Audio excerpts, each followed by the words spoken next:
Hi welcome to Indrajeet study point and Sindhu घाटी सभ्यता। दूसरे पार्ट में आप सभी का स्वागत है, जिसमें हम पढ़ेंगे प्राचीनतम अभिलेख, धर्म ग्रंथ और पुराण के बारे में।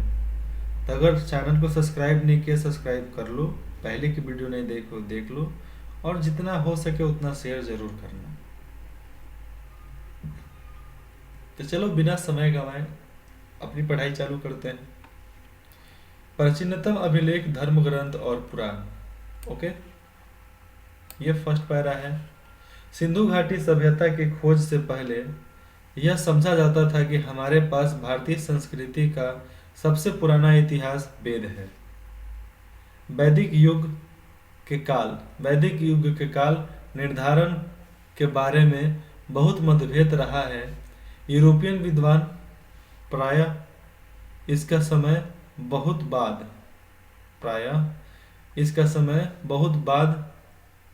बाद में मानते हैं, और भारतीय विद्वान पहले और बाकी लोग यूरोप वाले इसको बाद में मानते हैं, वेद को। ओके, तो आजकल अधिकांश विद्वान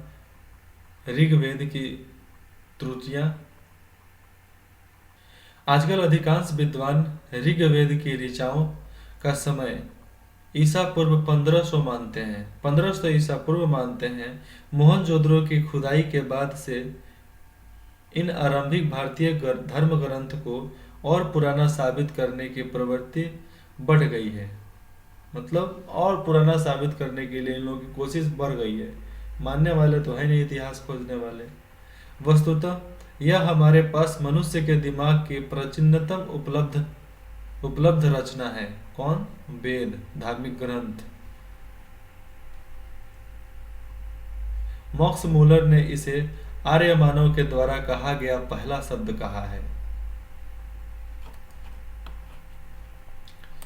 नीचे है भारत की समृद्धि भूमि पर प्रवेश करने के समय आर्य अपने साथ उसी कुल के विचारों को लेकर आए थे जिसे ईरान में अवेस्ता की रचना हुई थी। भारत की धरती पर उन्हीं विचारों का पालन किया। वेदों और अवेस्ता की भाषा में भी अद्भुत संभ है। वेदों और अवेस्ता की भाषा में भी अद्भुत समय है। कहा गया है कि वेद भारत के अपने महाकाव्यों के संस्कृत की अपेक्षा अवेस्ता के अधिक निकट है।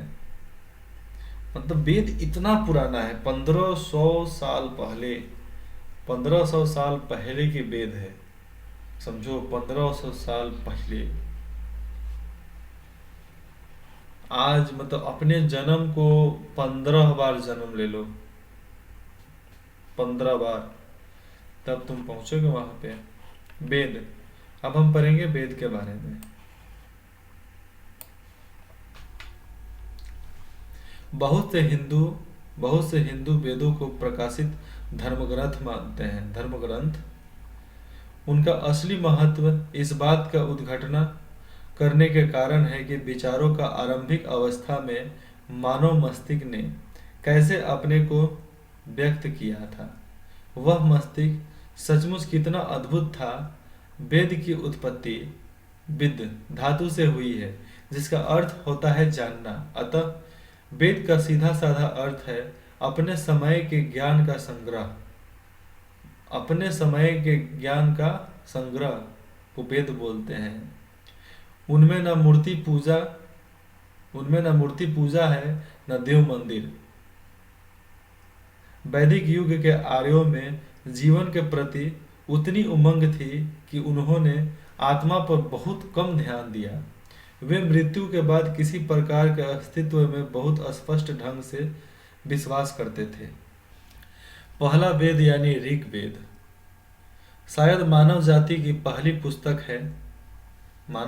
की सबसे पहली पुस्तक है शायद ऋग्वेद।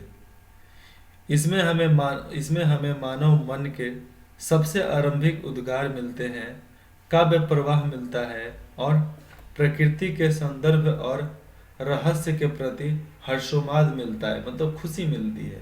और ऋग्वेद मैंने पढ़ा है, सुना भी है, लेकिन जब आप पढ़ोगे ना, ऐसा लगेगा कि मन को प्रफुल्लित कर रहा है, मन को अति शांति मिलता है। इसके अलावा हमें मनुष्य के उन साहसिक कारनामों का रिकॉर्ड मिलता है जो लंबे समय पहले किए गए। यहीं से भारत ने एक ऐसी तलाश आरंभ की जो उसके बाद कभी समाप्त नहीं हुई, और उस समय से लोग कुछ ना कुछ नया करते गए, करते गए, करते गए, करते गए, आज भी करते ही हैं। सभ्यता के उषा काल में ही प्रबल और सहज कल्पना से संपन्न लोग जीवन में छुपे हुए अनंत रहस्यों को जानने के लिए सजग हुए। उन्होंने अपनी सहज अवस्था के कारण प्रकृति के प्रत्येक तत्व और शक्ति में देवत्व का आरोप किया। इस पर सब में साहस और आनंद का भाव था। इसमें सब पर साहस और आनंद का भाव था, सब में, एक में नहीं, सब में। इसमें ये लाइन देखो नीचे वाली, बहुत से पश्चिमी लेखकों ने इस ख्याल को बढ़ावा दिया है कि भारतीय लोग परलोक परायण हैं, मतलब देवी देवता को खूब मानने वाले हैं। मैं समझता हूँ कि हर देश में निर्धन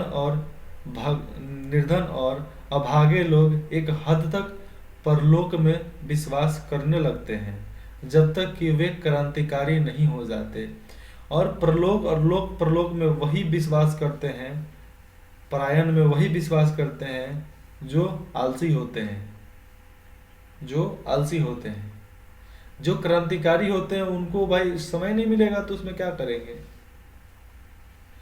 जब तक कि लोग क्रांतिकारी नहीं हो जाते, यही बात गुलाम देश के लोगों पर लागू होता है। हम गुलाम क्यों थे? क्योंकि हम क्रांतिकारी नहीं थे। हम गुलाम क्यों थे? हम चापलूस थे। हम हजारों साल तक गुलाम क्यों थे? हम गधे थे। हम हजारों साल तक गुलाम क्यों थे? मूर्ख थे, इसलिए गुलाम थे। आज तुम समझदार हो, हम समझदार हैं। अपनी जिंदगी अपने ढंग से जियो, अपने देश, अपनी मातृभूमि के लिए हर कुछ कर डालो। और हाँ, अगर कोई स्कूल क्लासमेट कॉपी को प्रमोट करता है कि नहीं, क्लासमेट कॉपी चाहे महंगी कॉपी लाओगे तो भी हम स्कूल में चलेगा, वैसे टीचर पे एफआईआर करो, कंप्लेन कर दो, पुलिस थाने में जाओ, एफआईआर करो। हमारा मन यार, जो मन करेगा वो कॉपी लाएंगे। तुम होते कौन हो ले जाने वाले, बोलने वाले? डायरेक्ट ऐसे बोलो।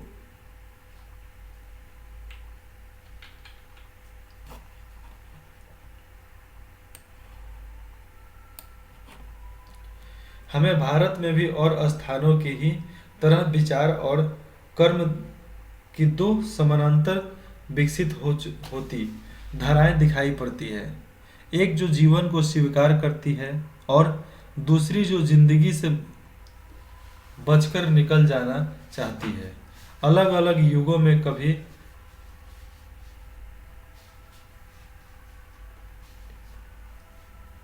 बल एक पर होता है और कभी दूसरे पर, परंतु इतना निश्चित है कि वैदिक संस्कृति के मूल पृष्ठभूमि परलोकवादी या इस विश्व को निरर्थक मानने वाली नहीं है। कुछ गलती हो तो बताना, मैं उसे फिर से सुधार सकता हूँ। आशा करता हूँ कि मैं सुधार कर आपको अच्छे से डिटेल्स बताऊँ। ओके।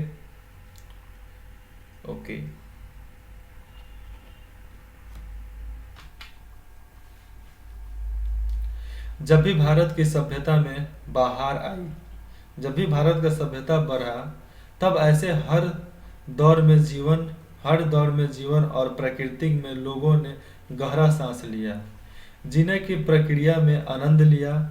ऐसे ही युगों में कला, संगीत, साहित्य, साथ ही गाने नाचने की कला, चित्रकला और रंगमंच सबका विकास हुआ।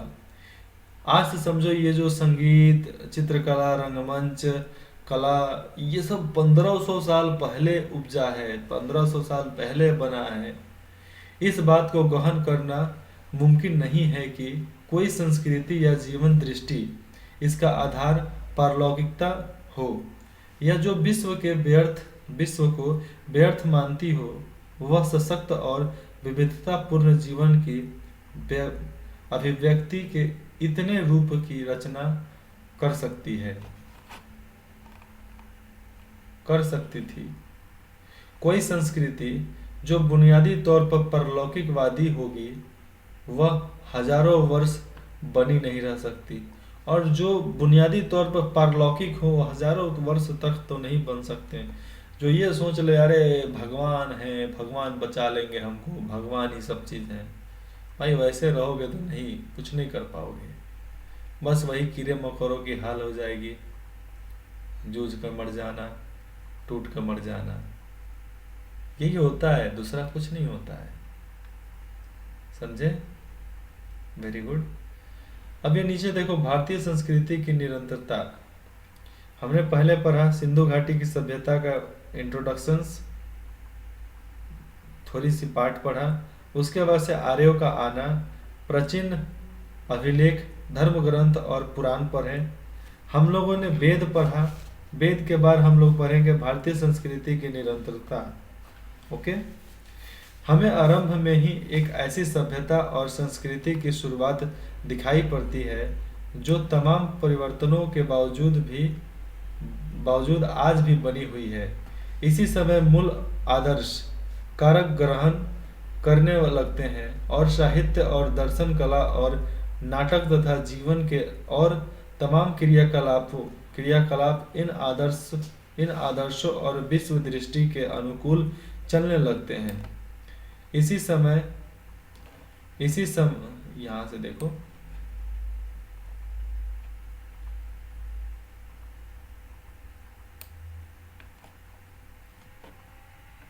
इसी समय उस विशिष्टतावाद और छुआछूत की प्रवृत्ति का आरंभ दिखाई पड़ता है। समझो आज से 1500 साल पहले छुआछूत का ये प्रचलन चला था। उस समय से विशिष्टतावाद, हम बौर बानी तो तू छोट बारा, हम बौर जाति तो तू छोट जाति, समझे? और उस समय से ही छुआछूत चलता था, तू साला छोटा जाति का है, तू हमको छू नहीं सकता, ऐसा, समझे? उस समय जो बाद में बढ़ते बढ़ते असरह हो जाती है। यही प्रवृत्ति आधुनिक युग की जाति व्यवस्था है। मतलब वहीं से शुरू हुआ जो आज हम जाति व्यवस्था के बारे में जानते हैं। आज हम लोग इतने जाति में बटे हैं, क्यों बटे हैं? अपने पूर्वजों की गधप्पन के कारण हम बटे हैं। नहीं बटते तो हिंदुस्तान में आज 150 जातियां नहीं होती, एक जाति होता। कौन सा? हिंदुस्तानी। चलो भाई, इतने सारे जाति हैं, हिंदू, मुस्लिम, सिख, ईसाई, आपस में हम भाई भाई, ये हिंदुस्तान का नारा है। तो तुम कैसे बोल देते हो हम हिंदू में राजपूत हैं, ब्राह्मण हैं, कोयरी हैं, बुंझार हैं, यादव है, राय जी हैं? कैसे बोल देते हो? शर्म नहीं आता? यह व्यवस्था एक खास युग की परिस्थिति के लिए बनाई गई, और ये व्यवस्था एक खास युग, मतलब ये कलयुग के लिए ही बनाई गई थी कि लोग ऐसे ही जल कट के मरेंगे। लेकिन आज इंटरनेट के माध्यम से इतने ही सहज हुए कि छुआछूत की बीमारी खत्म हुई। छुआछूत बीमारी नहीं, मानसिकता थी। और ये छुआछूत सरकार जब हिंदुस्तान आज़ाद हुआ तब से ये बदलना चालू हुआ। करीबन 2005 से 10 के बीच में सबसे ज़्यादा छुआछूत ये हटा है। नहीं तो पहले तो लोग छोटे जाति के मंदिर में भी जाने से डरते थे कि बड़े जाति वाले मार कर मुआ देंगे। इसका उद्देश्य था उस समय की समाज व्यवस्था को मजबूत बनाना, और उस समय समाज व्यवस्था को मजबूत बनाने के लिए जाति बांट दिए गए। अब इतने बट गए कि एक जाति में भी 10 जाति हो गए हैं। जैसे में हिंदू में राजपूत में 4-7 गो जाति है। कोयरी भुंजार यादव हर में 7-7 8-8 जो हो जाती तो हिले है।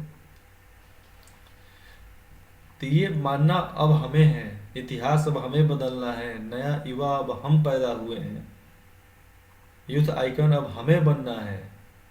तो ऐसे बना कर चलो कि अभी से ही दुनिया को बदलने का सीख जाओ। उस शक्ति को संतुलन प्रदान करना, किंतु बाद में यह उसी समाज व्यवस्था और मानव मन के लिए कारागृह बन गया। और यही बात जो थी उस समय से ही संतुलन बिगड़ गया और सारा काम बिगड़ गया, खत्म। इसीलिए बोलते हैं बोओगे कांटा तो कांटा ही मिलेगा, बोया पेड़ बबूल का फल कहाँ से होए। ये मैंने कैम्ब्रिज इंग्लिश ट्रांसलेशन में बताया है, आप जाकर पढ़ भी सकते हो। अब ये देखो, फिर भी यह व्यवस्था लंबे समय तक बनी रही। उस ढांचे के भीतर बंधे रहते हुए भी सभी दिशाओं में विकास करने का मूल्य प्रेरणा इतनी प्राणवान थी कि उसका प्रसार सारे भारत में और उससे आगे बढ़कर पूर्वी समुद्रों तक पहुंचा। पूरब के समुद्रों तक ये सब व्यवहार पहुंच गया। हिंदुस्तान के पूरब में देख लो, जैसे में आ जाएगा, असम आ जाएगा, आंध्र प्रदेश आ जाएगा, तमिलनाडु आ जाएगा, ये सब। इतिहास के इस लंबे दौर में भारत अलग थलग नहीं रहा। ईरानियों और यूनानियों से, चीनी और मध्य एशिया तथा अन्य लोगों से उसका संपर्क बराबर बना रहा। चीन उस समय भी हमारा बहुत करीब था, लेकिन आज तो करीब होकर भी गद्दार हो गया है। 3-4 हजार वर्ष का यह सांस्कृतिक विकास और उसका अटूट सिलसिला अद्भुत है। अब समझो कि 3 से 4 हजार साल पहले, 3 से 4 हजार साल पहले ये सब जितना चला है 1500 ईसा पूर्व, मतलब समझते हो, आज 3 से 4 हजार साल पहले ये जाति जितने भी बार बने हैं 3 से 4 हजार साल पहले बने हैं। मतलब हम लोग के 35-36 जन्म, कितना 35-36 जन्म पहले का बात है। उतने पहले से कांटे बोते आए हैं तो अभी तक बोते हैं, और वही पाते हैं। जो बोओगे वही मिलेगा, दूसरा कुछ थोड़े मिल जाएगा। उपनिषद भी एक तरह के बुक ही होते हैं, जैसे में धार्मिक ग्रंथ जैसे होते हैं वैसे ही उपनिषद एक ऐसे बात उसमें बताए जाते हैं जो सुनने योग्य हैं, सीखने योग्य हैं। चलो शुरुआत करते हैं इसकी। उपनिषदों का समय ईसा पूर्व 800 ईसा पूर्व, मतलब आज से 7000 साल पहले। ईसा पूर्व 800 ईसा पूर्व से आसपास से माना जाता है। वे हमें भारतीय आर्यों के चिंतन में एकदम और आगे ले जाते हैं, और यह एक लंबा कदम है। बोला 7000 साल पहले करीबन का बात है। उपनिषदों में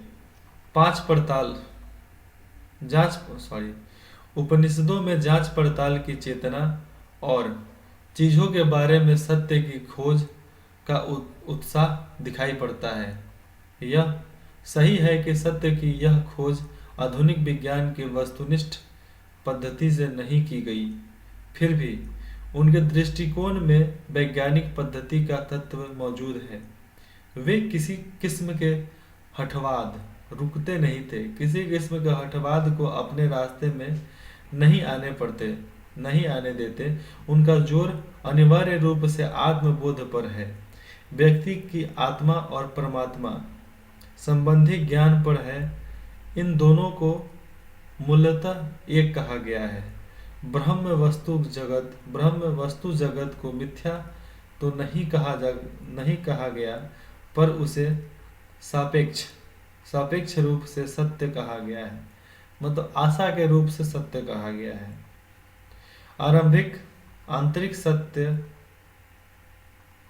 आंतरिक सत्य के एक पहलू के अर्थ में उपनिषदों का सामान्य झुकाव आदित्यवाद की ओर है और सारे दृष्टिकोण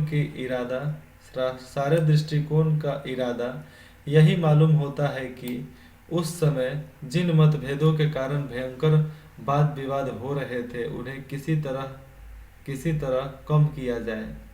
यह समंजन का रास्ता है जादू टोना में दिलचस्पी या उसी किस्म के लोकोत्तर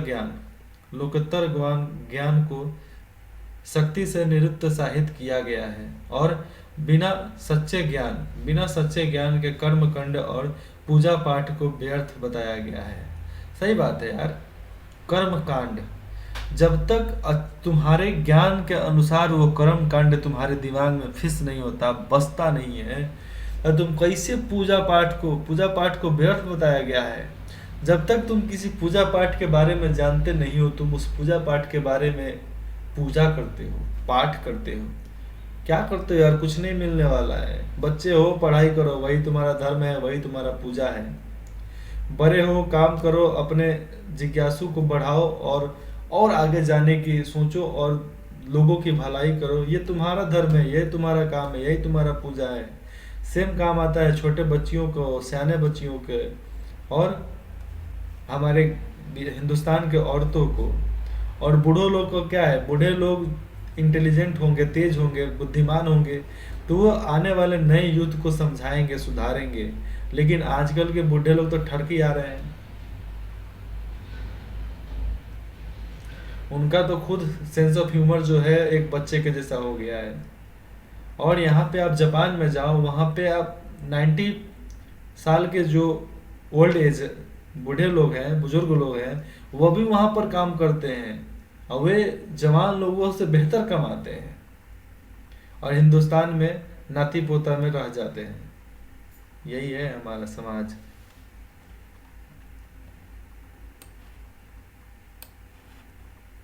उपनिषदों की सबसे प्रमुख विशेषता है सच्चाई पर बल देना। उपनिषदों की मशहूर प्रार्थना में प्रकाश और ज्ञान की ही कामना की गई है। असत्य से मुझे सत्य की ओर ले चल, असत्य से मुझे सत्य की ओर ले चल, अंधकार से मुझे प्रकाश की ओर ले चल, मृत्यु से मुझे अमरत्व की ओर ले चल। बार बार हमें एक बेचैन मन झुकता दिखाई पड़ता है जो निरंतर किसी खोज में, किसी प्रश्न का उत्तर पाने में लगा है।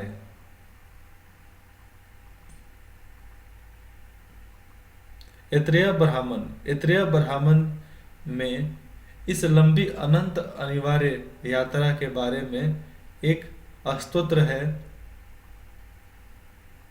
हर श्लोक का अंत इस टेक से होता है, चरैवति हे यात्री, इसलिए चरैवति हे यात्री, इसलिए चलते रहो चलते रहो चलते रहो चलते रहो। तो ये हमारे उपनिषद बताते हैं। मतलब मैं बताता हूँ फिर से, इसका जो कहानी है, जो ज्ञान है, जो प्रकाश है, जो मशहूर एक ज्ञान है, उसको मैं बताता हूँ जो ऊपर लिखे गए हैं। असत्य से मुझे सत्य की ओर ले चल, अंधकार से मुझे प्रकाश की ओर ले चल, मृत्यु से मुझे अमरत्व की ओर ले चल। अब बार बार झुकने वाले बेचैन मन जो हमें दिख पड़ता है, उसे निरंतर एक खोज की तरफ ले चल।